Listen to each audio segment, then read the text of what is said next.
Hi humans, it's still Hannah, and this is my recent reads wrap-up review situation. I didn't get to read as much as I wanted to in November, December, and January because they were, December, January, and February because they were dedicated to me completing some certifications that I was working on. So I was doing a lot of reading for that, but I still managed to get a few books completed. First one being, I don't have any of them physically on me, by the way, because I left them when I traveled. So they are Are Satanic by Brandon Sanderson, and it is book 3 in the Skyward series, which YA sci-fi series, sassy talking spaceship, really fun found family elements, characters you root for, really interesting political subplot, or well, I suppose it's the plot, and it's just really fascinating. I'm loving the series, and it's funny, like it's finding yourself chuckling out loud funny, and it's just a really good time. I can't tell you what the third book is about, but in general, we follow Spencer, our main character, who lives on this planet that is constantly being attacked by a foreign alien species, and they don't know why they're being attacked. All they know is that the pilots who defend the planet are the most revered in society, in their community, and Spencer wants to become one of them. But she's getting a really hard time attending flight school because her father was branded a coward for fleeing the battle, or for fleeing battle years ago, and I can't really tell you much more than that. That is all I knew. And then this is the thing I think with Brandon Sanderson books, from what I noticed from the 2 series that I've read, people just mention these really vague synopses, and then you go into it and you're like, this is a lot more than I thought I was getting.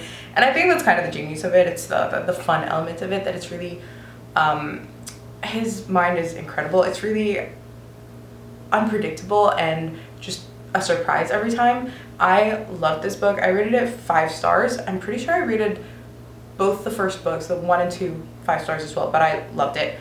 Second book we have is Senlin Ascends. This is an adult fantasy, not a trilogy. It's a 4-book series. It's a quartet. And okay, first we follow Senlin, who is a headmaster, and he's just this really mild-mannered guy, and he's taking his new bride to their honeymoon, and he's always wanted to visit this madly quirky, weird, strange, mysterious tower that is meant to be like the hub of civilization, and he's always dreamt of going there, but the moment they arrive, he loses her, and he can't find her, and he finds out really quickly that people that get lost in the tower, you don't find them again. It's a maze that is beyond explanation, that area, and the whole book he's trying to find her, and I assume the whole series will be him trying to find her, but he's also uncovering such insane secrets and a whole world in this tower. The most incredibly strange political powers are at play, and the tower hides so many secrets, and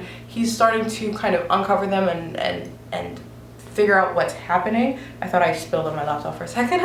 And at the same time, you are really watching his character arc. Like, it is very character driven, because you watch Senlin.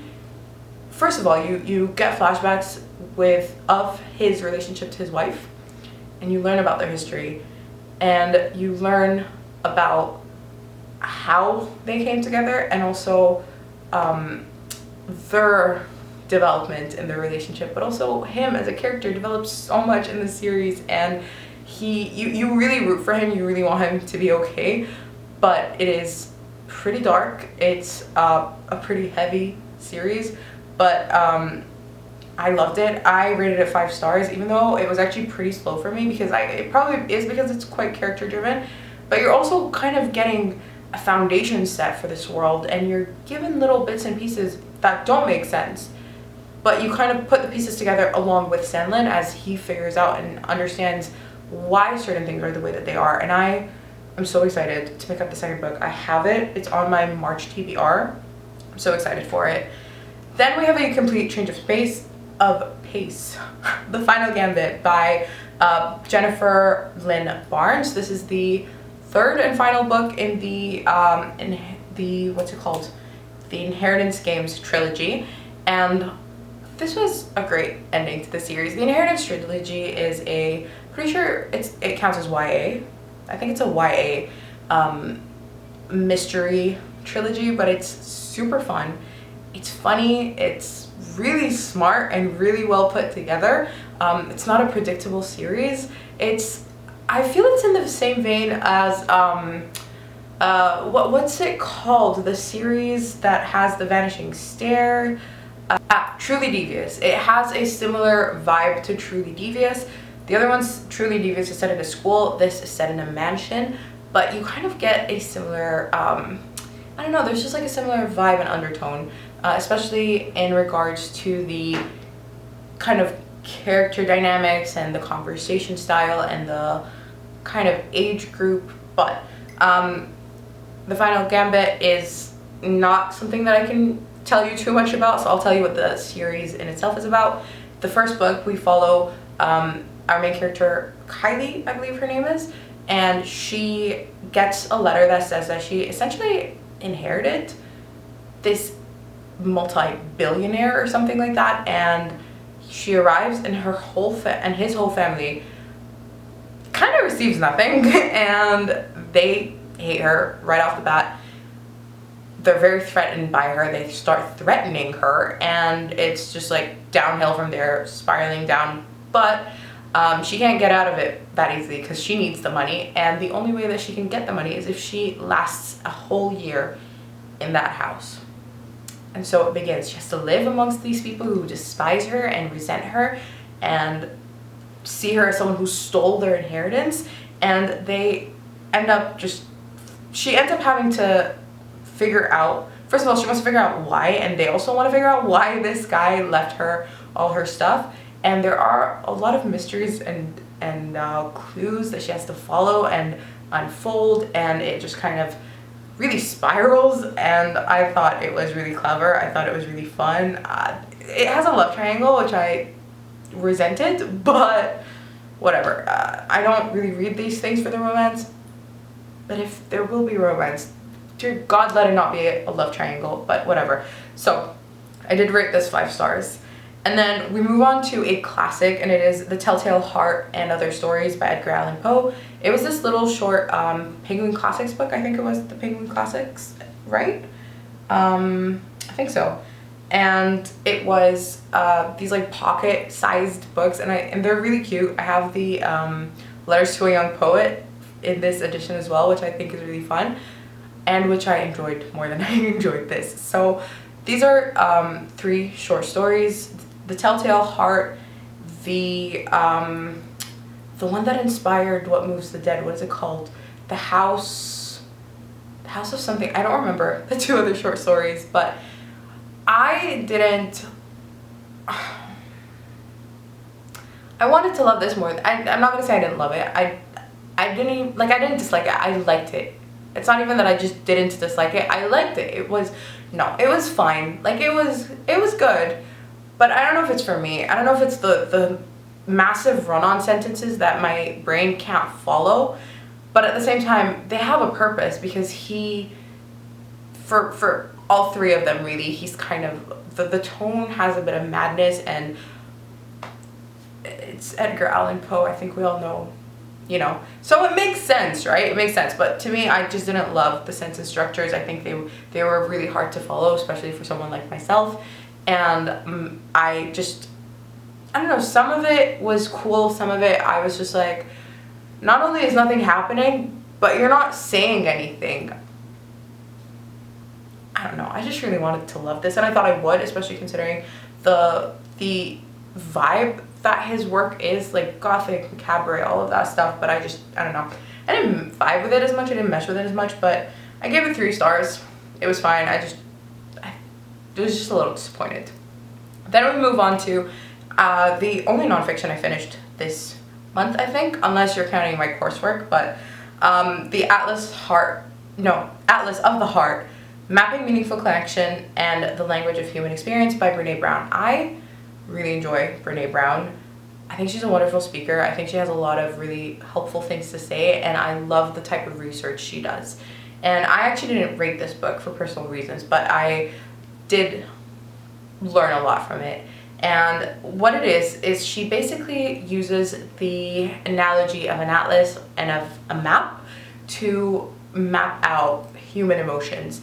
So the way that she structures the chapters or the sections is that she starts with places we go when, and then she kind of explains or describes a vague feeling, and then she talks about all the different detailed emotions underneath that feeling. And the point of this book is she is kind of making the argument that when we have the language to label feelings and emotions and describe them, we will not only be better equipped to express them ourselves, but also better deal with them and process them.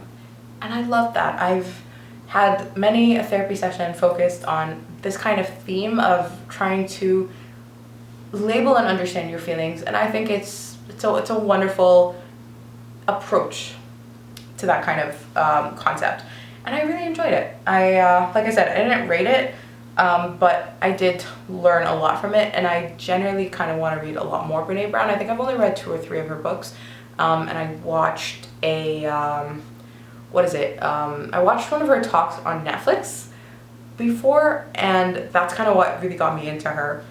And I listened to this on audiobook actually, so this is the only audiobook this month that I completed. And then the last book that I completed is Half a Soul by Olivia Atwater, and oh, this has been a good reading period for the most part. Like, even though I've not read many, these were good books because I rated this 5 stars. This is one that you have probably heard of a lot. It's described as a cozy fantasy. Our main character has her soul, half of it, stolen by a fae character who she has upset, and for that reason she is a little awkward, very awkward, and she doesn't feel to the extent that other people do, and she's not socially appropriate. And it was very relatable, and it really resonated with me, and it was also really fun. It was a fun time. It wasn't too serious of a fantasy. Sometimes, a lot of the time, fantasy is just really heavy and intense in its plots, and this was not. It wasn't super heavy in the plots because the joy of reading this was kind of observing our main character and her interactions with the other characters, especially since she is directly interacting with not only her cousin, who loves her very much and is trying to marry her off as well because she wants to make sure that she's taken care of before she gets married herself, because they're like best friends, but also her interactions with a wizard who has, I don't remember his title, but he was like, he's really high in court kind of, and he's really rude, and he's just kind of a specific type of character. So it's the whole grumpy versus sunshine trope, except she's not really sunshine, she just is very mellow and she's just unfazed by him, and their dynamic is really funny. It's really heartwarming. It was just such a good time. I ended up rating this 5 stars because it was just such a fun read without it being such a commitment. It's not, I mean, you could read the series. It technically is the first book in a series, but it's a complete story on its own. So if you wanted to read the series, you could, and I might actually. I heard the second isn't as great as the first, but whenever I'm next just craving a bit of a break, especially since I don't read romance, I know that a lot of people seek comfort in rom-coms or like romance books, and I don't get that. I'm not into romance books, so if I will read any sort of romance, it'll be in this capacity where it's not the main focus or the only focus, and it is still giving me that escape, but it's not quite the predictable kind of fantasy. So, sorry, romance, the predictable kind of romance.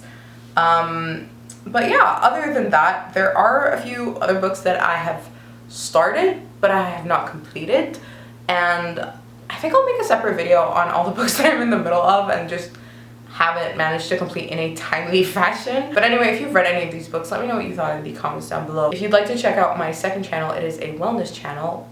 Here is the name on the screen. I'll have it linked down in the description box below, as well as on top in the cards. And if you enjoyed this video, don't forget to like it and subscribe, because that really helps me out a lot. And if you want more content, you can click either video on the screen. and I'll see you in the next one.